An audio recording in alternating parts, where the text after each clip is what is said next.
In Nightmare Tenants Slum Landlords, we unearth stories of people whose homes spelt misery. I know you're my landlord. Don't come back to my property. From the renters at the mercy of slum landlords, All the water's running down. You're paying £90 a week to live here with no electrics, no heating.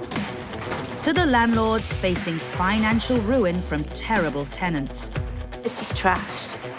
He's a with this bloke. In this episode, Can I give you those? we revisit some of the most extreme stories Do you know what? It's got cockroaches. Seems like 17 people over 2 floors. Provide habitable properties for other human beings. Jesus. we find out what happened next. We took the landlord to court.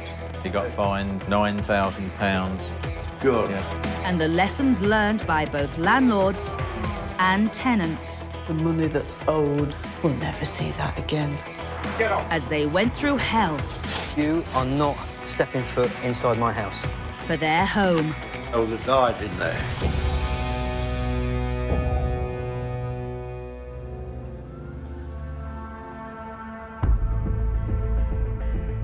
As private rents soar, squatting in commercial properties is on the rise.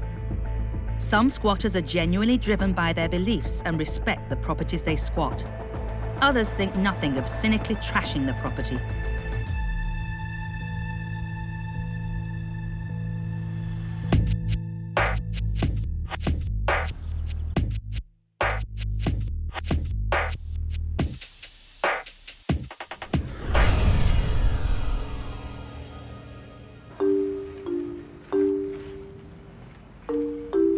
Gareth and Joanna Hawks discovered this the hard way when squatters all but wrecked their dream of setting up a centre for vulnerable youngsters. The kind of people we work with are mainly 16 to 18-year-olds. Most of them are from another country that's got war or terror or problem. But some are just English kids needing care.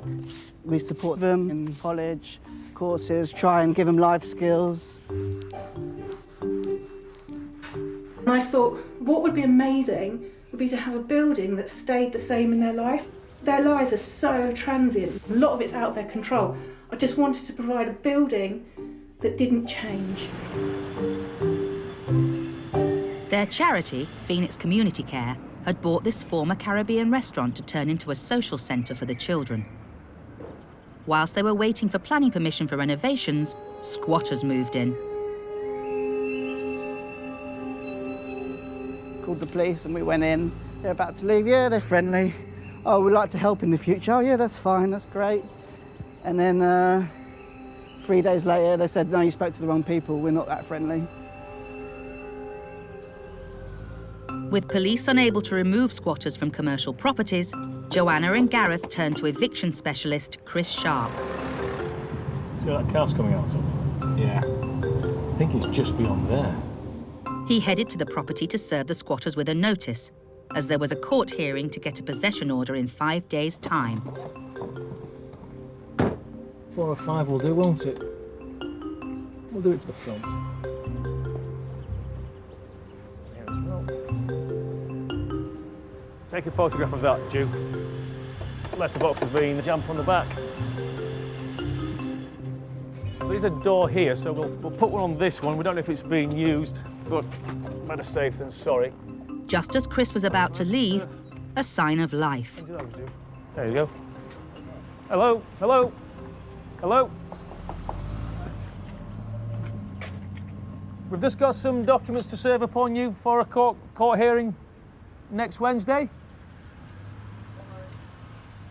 you want to come out? We've been asked by the charity who owns the property to serve papers on you in relation to possession actions. Papers. There you go. Can I give you those? What's your name, mate? Well, I'm not behind camera, bro. Okay. He doesn't want to go on camera, so we'll just serve the documents in any event. Next week, when we're before the judge may well ask, was anybody in there when you went round there? At least we can say at the date of service there were people in there. The hearing was set for just under a week's time. the charity was one step closer to getting back their planned social centre.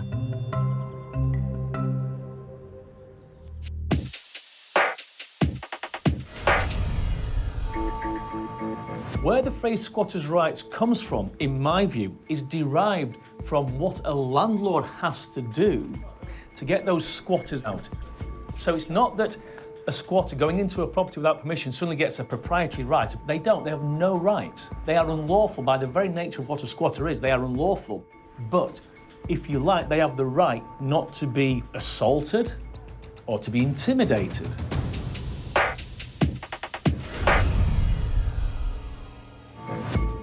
In 2012, squatting in a residential property in England became a criminal offence.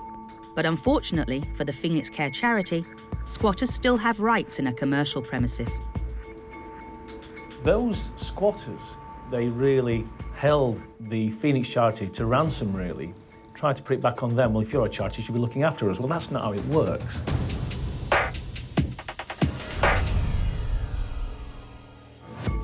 Make sure it's well secured. Make sure that if the utilities are not needed, that they are turned off. The less comfortable you make it, the less likelihood there is that they will stay there for any degree of time. Installing an alarm and even video surveillance will help secure the building, and the CCTV could be used as evidence in court. Some landlords even allow tenants to live temporarily rent-free to keep the buildings in use.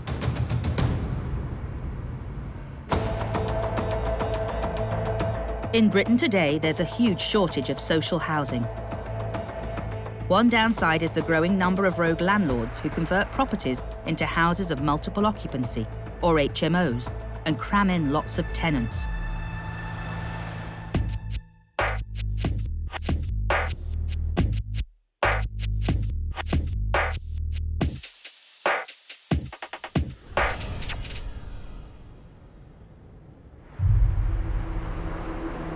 In Peterborough, the council's housing team uncovered a particularly bad case. Early in 2015, acting on a tip-off, the team were preparing to raid a suspected slum HMO. Going to a property where we had a report that somebody came in as homeless, saying they'd been illegally evicted from the property. The landlord had gone in, thrown them out, collected their possessions and put them in his van. This was a landlord who was well known to the housing team. The landlord is affecting people's lives. Joining the housing team were the police and fire service. The house of multiple occupation was above a grocery store and included various outbuildings and extensions. If they decided it was unfit to live in, they could use their powers to shut it down. I'm feeling Prohibition coming on. Go for it, Rich, you're bigger than us. Hello. The team were let in by one of the tenants. Morning. All right? Yep. Rooms have we got here? 3. Yeah. There's 2 here. Hello, am I okay just to come in?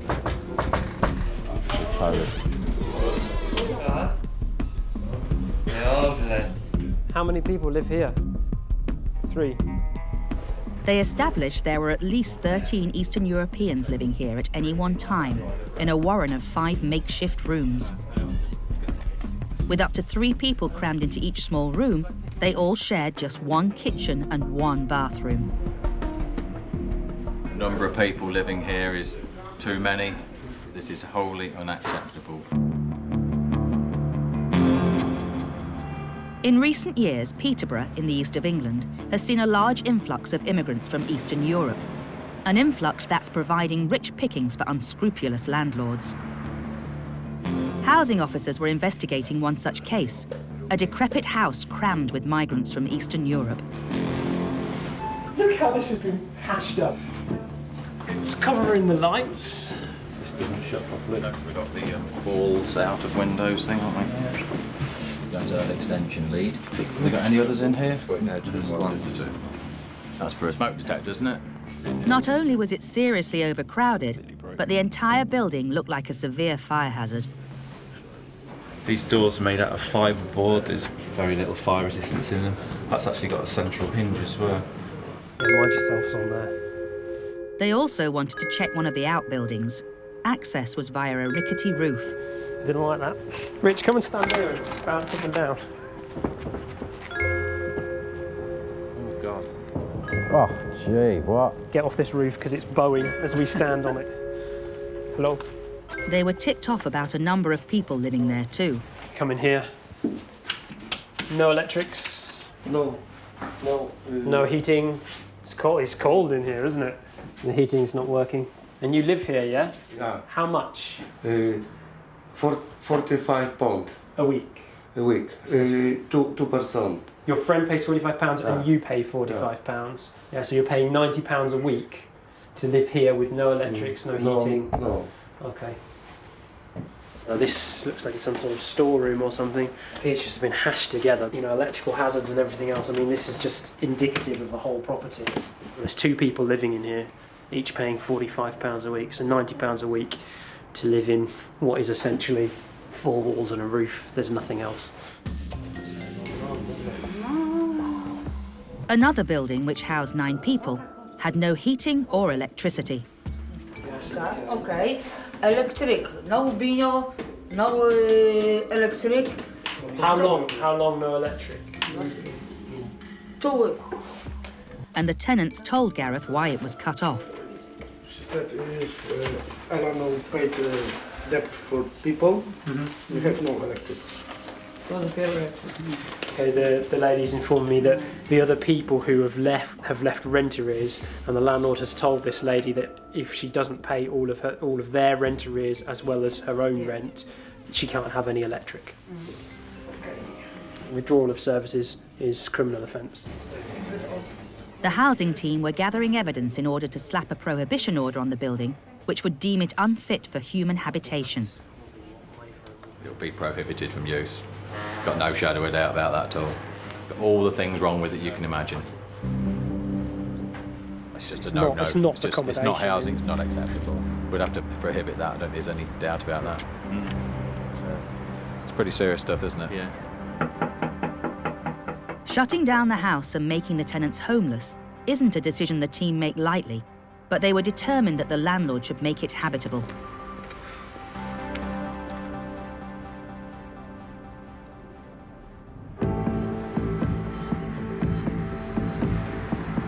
In North London, charity, Phoenix Community Care, finally had their day in court. They were hoping to evict the squatters occupying their property. But eviction specialist Chris Sharp had just learned the squatters planned to fight the eviction. 9 times out of 10, it's simply to try and buy more time on the off chance that the matter gets adjourned for a further hearing where more evidence can be put forward. And if they're successful in doing that, then they've won, haven't they? Because they've got the time that they wanted. 2 days' notice? Gareth was joined by his mum, Pauline, who founded the children's charity in 2002. We do actually have a heart for homeless and people, but my feeling is that there's a right way of doing this, and if we all work together, you know, we try to explain that, but perhaps they don't know us, that we're genuine people, but hopefully they'll know that.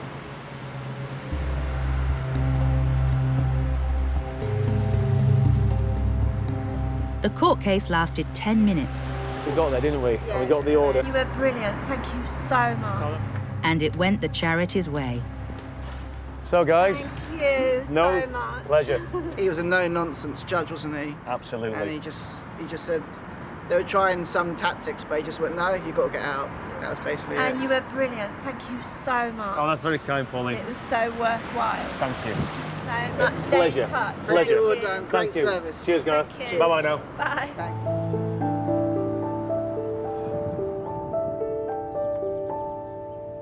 The squatters were ordered to clear out of the charity's premises within 7 days. Chris delivered the eviction date to them in person. Hello? Hello? Hello?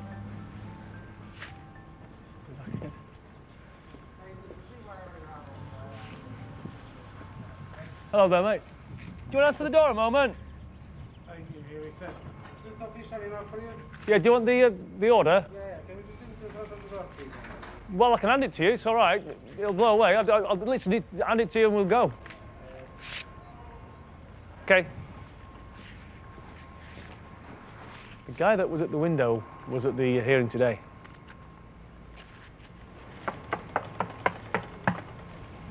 I don't think they're going to answer the door. I don't think there's any point leaving it here because he did ask me to leave it, but let's see if it'll go under.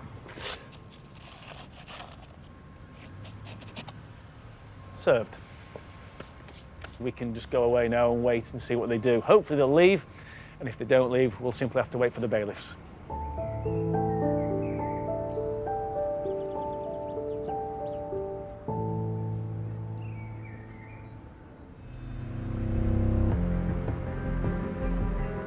For 2 months, housing officers in Peterborough had been investigating a slum property crammed with Eastern European tenants.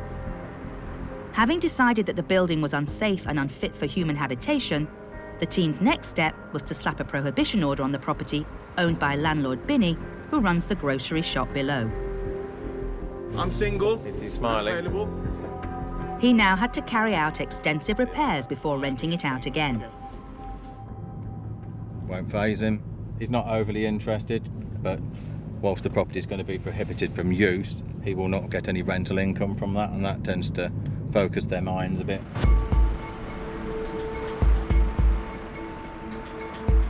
The tenants all left, but Peter needed to check the property was now empty. It's a criminal offence. If you don't comply with some of these notices, it's a criminal offence. To Peter's surprise, somebody was home.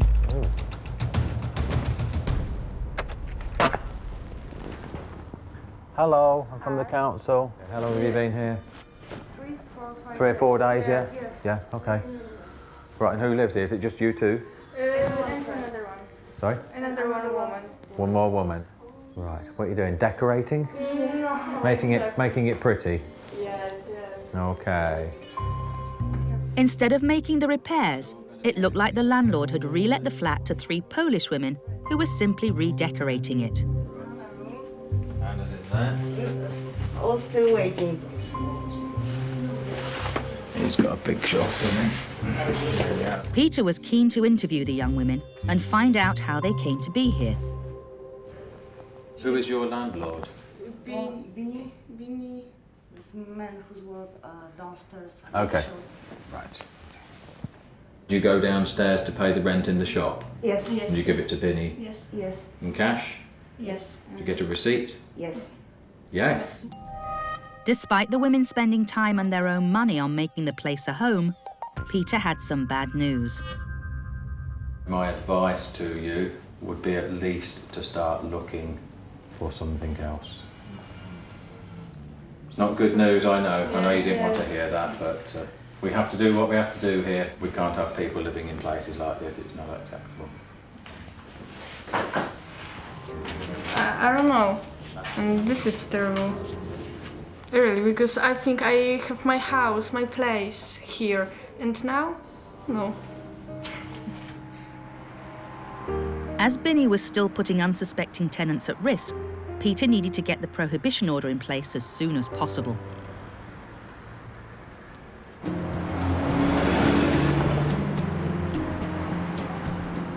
In North London, the day had arrived when the squatters were due to be evicted from the charity's premises.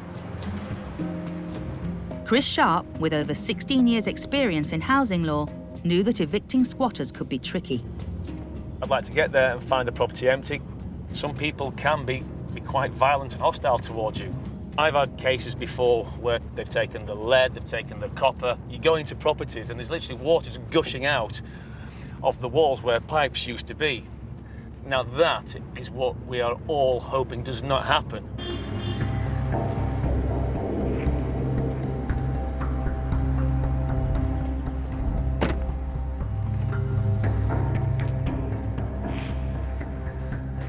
That wasn't like that before, was it?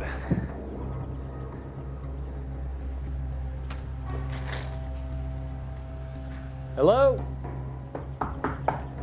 Hello? It's a right old state and the smell is overwhelming. Lovely. I hope that's not a taste of things to come inside.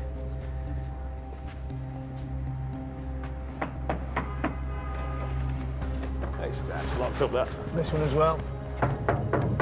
No signs of life.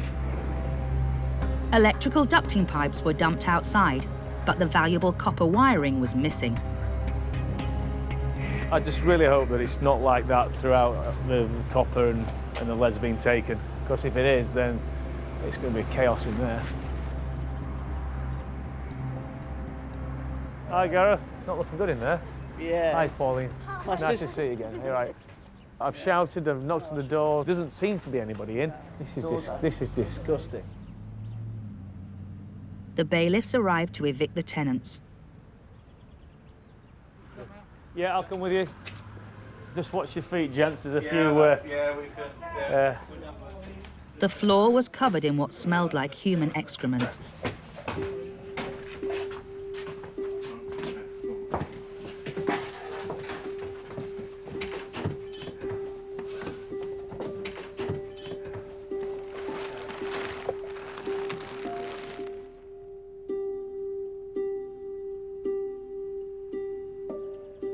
The good news was that the squatters had gone and the bailiffs could hand over possession to the charity. The property's now yours officially. Okay. Pauline, it's now yours again. Okay. But they appeared to have willfully wrecked the property. Yeah, be careful. There's something on the floor down there.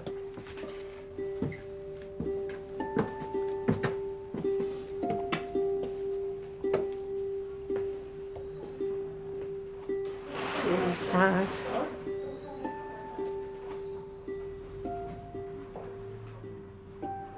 It was really cared for in as much as we could. We used to be in here and it was really, they spent hours cleaning, painting, making it good. Yeah. It's just trashed.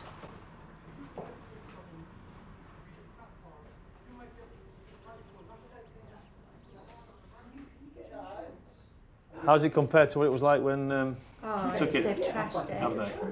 Were the ceilings out as well? It seems to be a bit of a drinking drug party den, and they don't really give a damn about anyone. It's pretty upsetting. There's a lot of costs that have been wasted now. Yeah. It's a charity. You know, they didn't ask for this, and all they wanted to do is give something back. And all they've got back from these people is 2 fingers. It's a disgrace. It really is. That's what I thought. Okay, so, like, this is so not right. Look at that. That is what I wrote and left in the building because that's what I want the building to be like for. We want Rainbow Valley to be a home for those who can never go back home. We like these people to always to feel invited to sit and eat at our table. You know, there's loads of refugee kids and stuff that we work with who don't have the luxury of going home to mum and dad, or don't have the luxury of even knowing whether people are alive in their family.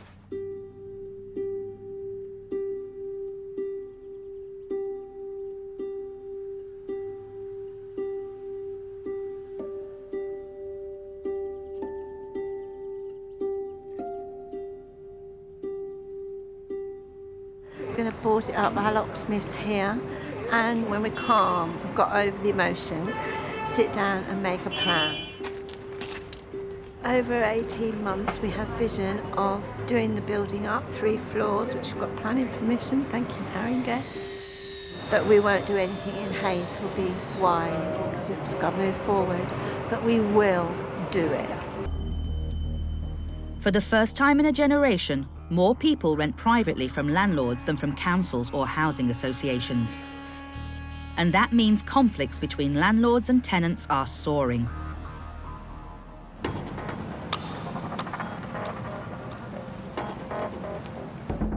Ben Reeve-Lewis from Lewisham Council's Rogue Landlord Unit was tasked with helping vulnerable tenants who ran foul of slum landlords. I read a definition of success which I quite like.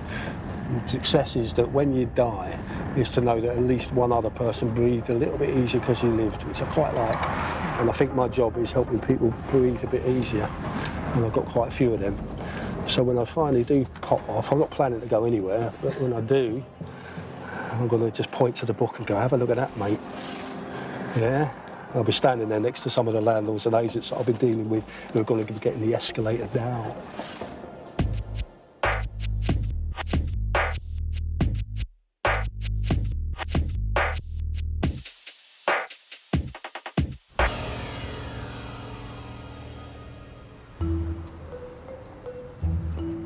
In March 2015, Ben was on his way to help some tenants who complained that their property had a rat problem and was without heating and hot water.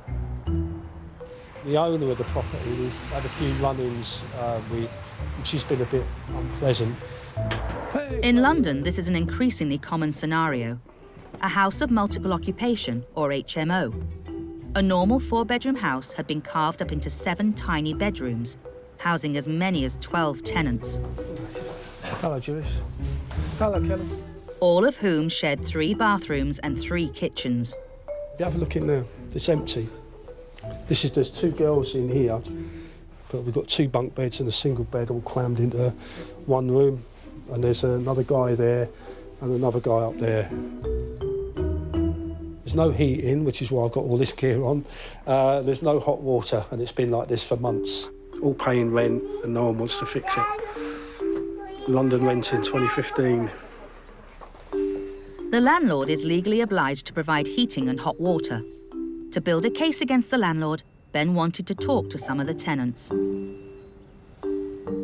When they have a shower, when you have a shower, all the water running down is on top of our food, on top of our floor, on top of everywhere. We have to keep going down with the brush, take everything up, and you have to walk on water here.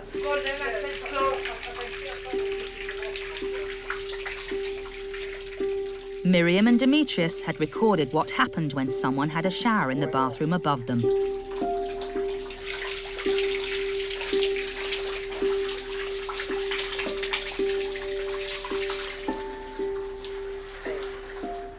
That's not illegal, it's a little bit like that, drip, drip, drip. That thing's mental. Now this water coming from the plug. The other day the plug was doing, what's the name? The electricity thing. Yeah, sparking, yeah. Because the water was going to the plug, and we cannot solve that. They keep, after almost a year now, waiting for a year. Yeah. We have some rats as well, living underneath of our sink. Which we don't know where they're coming from, because we've never seen them in the house. So they're coming somehow from the outside. The next step for Ben was to confront the landlord over the property's condition and force them to make the repairs. They put up with a lot, as you can see. If I could magic them out of there, I would. And at the same time, I'd bulldoze this house.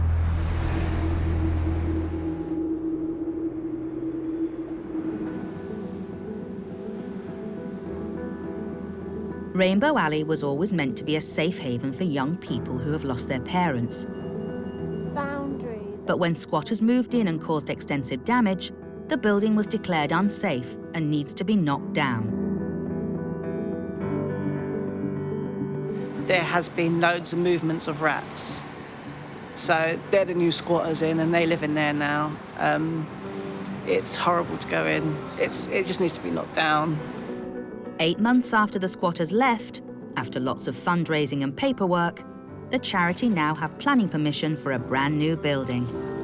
That is amazing. It's a bit rough, but the idea was just simply to give the impression of the openness of the building. And there's a dangling grand piano, as you can see in the...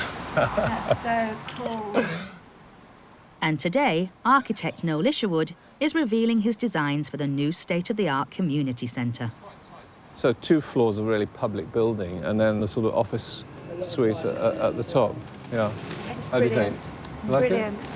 I think the whole team have got a fantastic vision for people, and I think this will be a superb addition to the community. That front entrance is also quite an advert from the high road. You know, you can see things going on within the building. Yeah. It actually makes the whole alleyway more secure. Seeing the drawings makes you feel encouraged that it could be multifunctional, multi-purpose. It's going to stand out. So you enter here, that's the big window opening there. I've shown the stage in the corner. I don't know if that was where you wanted it. The area needs it. The area's changing, lots of things are happening in the area, and I think it's perfect timing. Pauline and Gareth were heartbroken when they saw their plans for a community building destroyed. But they've never given up, and as they continue to raise funds, their perseverance will be rewarded.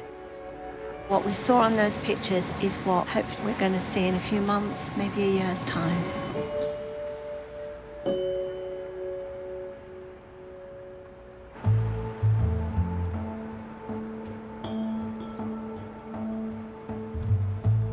In Peterborough, after a 3-month investigation, housing officers had successfully slapped a prohibition order on a slum house of multiple occupation. They wanted the landlord Binny to fix it up and answer some questions, so they called him in for a face-to-face interview. He's here. He's arrived. Mr. Binny has arrived. Miracles do happen. He knows more than he lets on.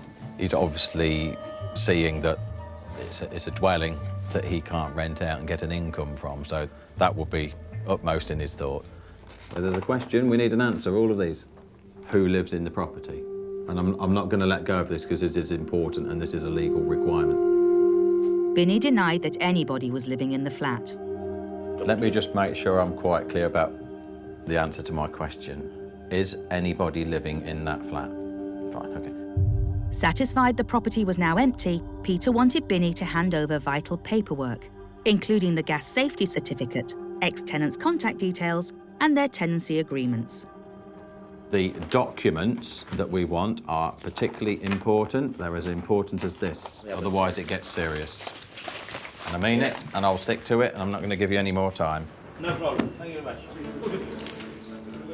Okay, yes. Yeah, thanks. Binny had to comply with the investigation to the letter. If he didn't, he was facing a potential jail sentence.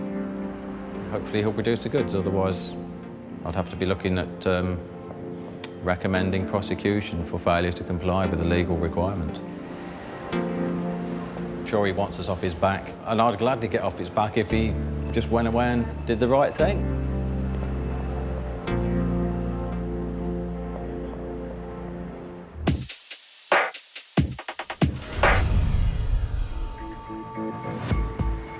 Binny's property may be empty, but with 1 in 5 homes in Britain currently owned by private landlords, what are tenants' rights if they clash with them? Make sure that your landlord is your landlord. We've had fake landlords that are taking monies and deposits and ripping off tenants. Do a land registry check on your landlord, and it will tell you if the person that you're renting for is actually the owner of that property. If you pay a deposit and you're a short-hold tenant, your landlord has to protect that deposit. If the landlord doesn't protect the deposit, you can sue your landlord for a penalty of up to 3 times the amount of the deposit. Also check that your landlord has a gas safety certificate that's current, because that's a criminal offence not to have a gas safety certificate. If there's any repairs that need doing to the structure of the building, the walls, the fireplace, any of the floors, anything like that, it's the landlord's duty to fix it, not yours.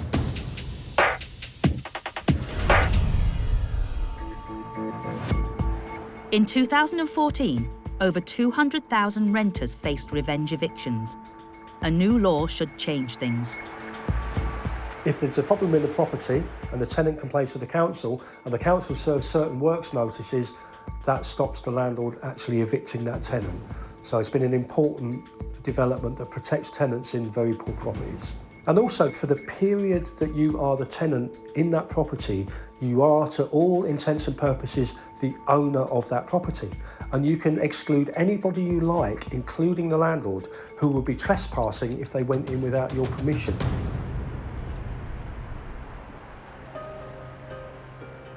Eight months have passed since Peterborough's housing officers slapped a prohibition order on a slum HMO. Today, Peter is checking the property is still empty, and the landlord Binny hasn't slipped any new tenants in on the quiet. 2 of the other flats on the site have also been prohibited from use. That one has been prohibited by the fire service.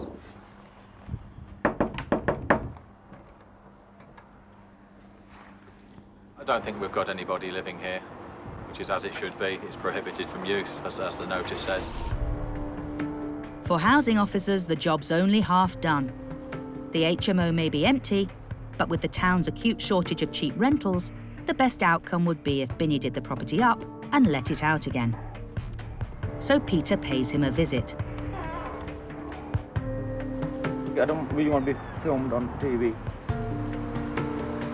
They're a bit of a waste, aren't they, just sitting there? Historically, you've been quite keen to get them done, weren't you? But for the moment, Binny's not budging.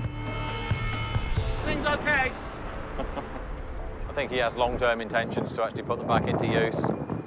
Whilst they're prohibited, as long as he's in compliance with that order, we'll focus our time more so on properties that are occupied, where people might well be at risk.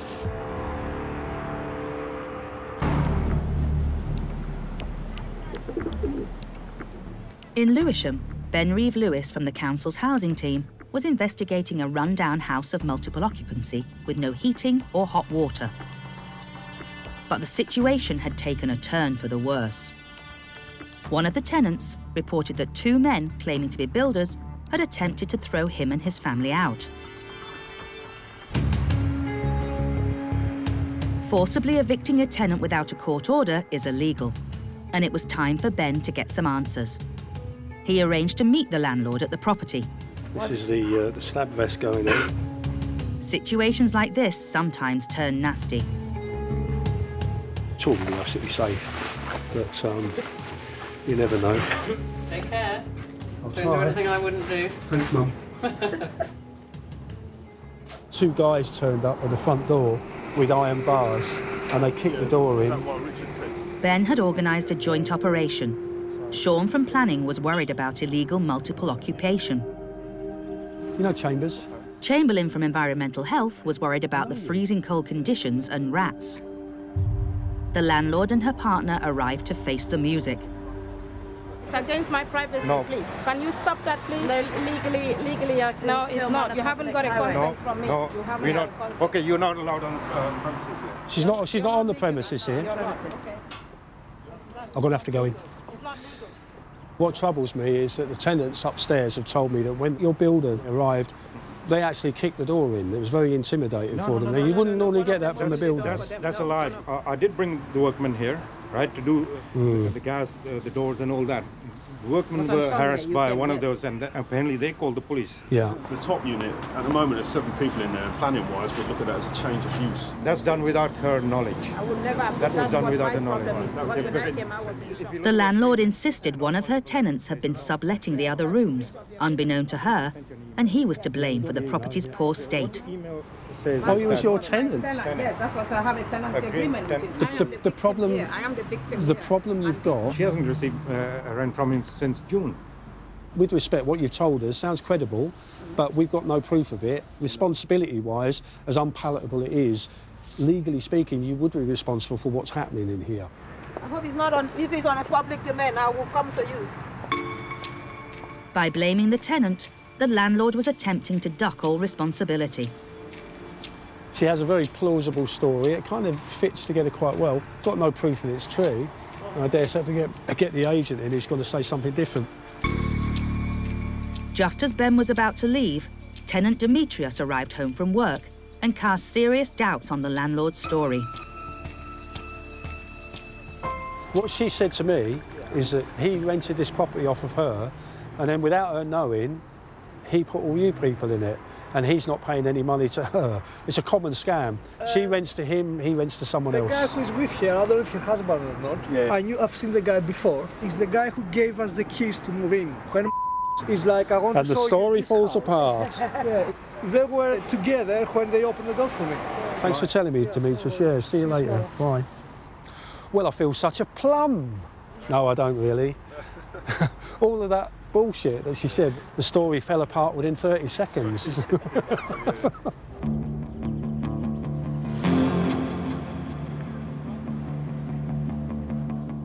With little sign that the landlord was about to make the necessary improvements, Ben decided to help the family find a new home.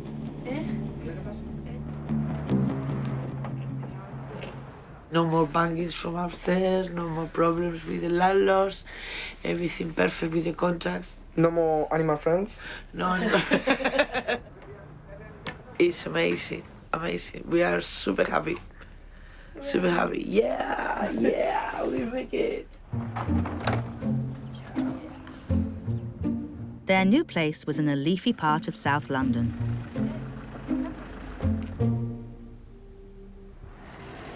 The landlord maintained she let the property to another tenant, who sublet it without her knowledge. She claimed that she attempted to carry out repairs, but had been denied access on every occasion. She denied trying to illegally evict anyone and claimed she had not received rent since June 2014.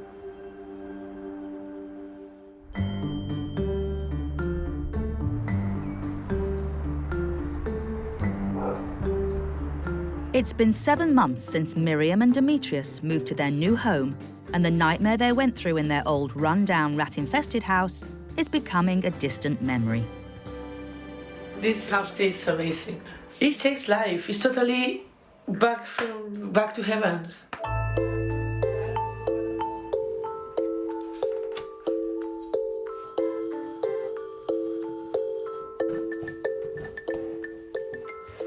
I love this room. I really love it.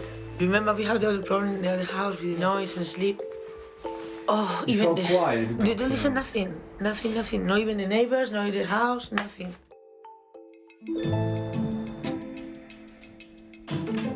Simple pleasures that most of us take for granted have transformed the couple's lives.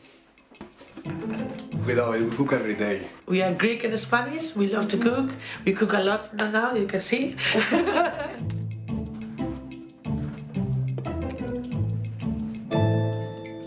In our last house, we had to wait for the rest 16 people to cook before us. What you do? You order food, pizza, kebabs, burgers and stuff, because it's easy. You don't have your space to do it, and now it's so nice. You can cook your food all the time, even if it's a quick one.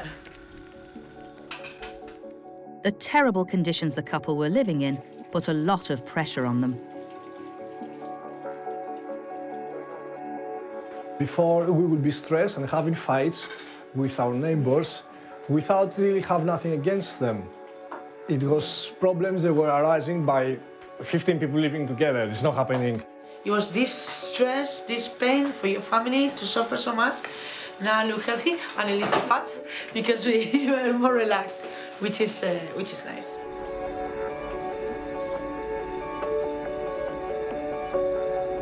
I was all the time looking for houses. If I have a chance to find something, no? This worry is gone.